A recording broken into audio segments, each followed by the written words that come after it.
প্রথম কথা, বন্ধক নিয়েছে, বন্ধক নিয়ে ওর যদি ফসল খেয়ে থাকে তাহলে সুদ খেয়েছে, বোঝা গেছে।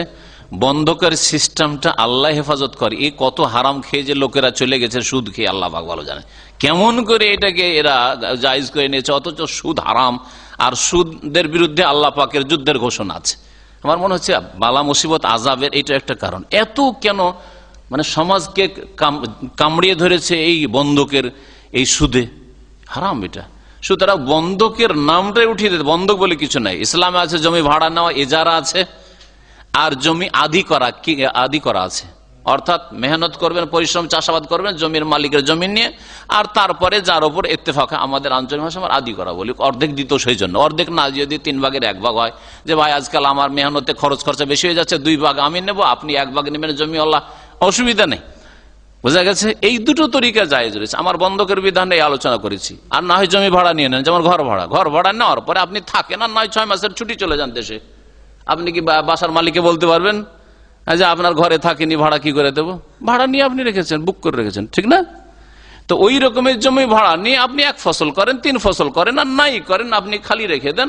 জমির ভাড়া ও যায় 1 লাখ টাকা খেলো বছরে, বা 50,000 খেলো, কারণ ও ভাড়া দিয়েছে জমি, ঘর ভাড়া দেওয়ার মতো।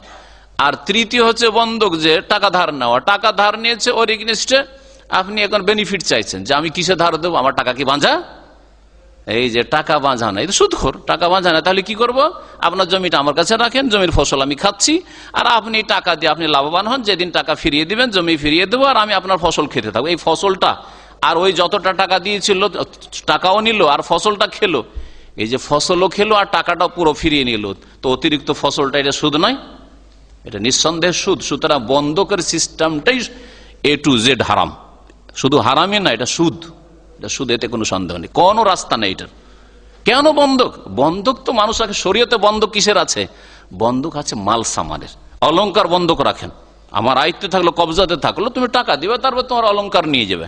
হ্যাঁ, তোমার ঘোড়া, তোমার গরু, তোমার ছাগল বন্ধক রেখে যাও, ঠিক আছে, টাকা নেবে 100 রিয়াল, তোমার মোবাইলটা আমাকে বন্ধক রেখে যাও, টাকা দিয়ে যাবে, মোবাইলটা নিয়ে যাবে, এগুলো হলো বন্ধক। কিন্তু মোবাইল ব্যবহার করতে পারবেন না আপনি।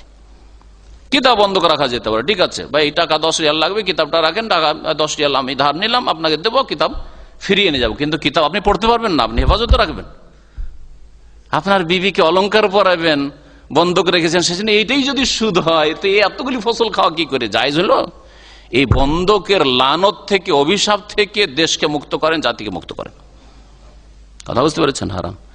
আর তারপরে কিনবেন কারো কাছে জমি, কেনার ক্ষেত্রে একটা নীতিমালা মনে রাখবেন, যাতে করে আপনার জন্য স্পেশাল কোনো কনসিডার না হয়, যে এই লোকটার যেহেতু এহসান আছে, সুতরাং মার্কেট দর হচ্ছে 1 লাখ টাকা বিঘা, আমাকে একে 80,000 টাকা বিঘায় দিয়ে দিতে হবে, না হলে কেমন লাগছে জান, তাহলে জায়েজ নাই।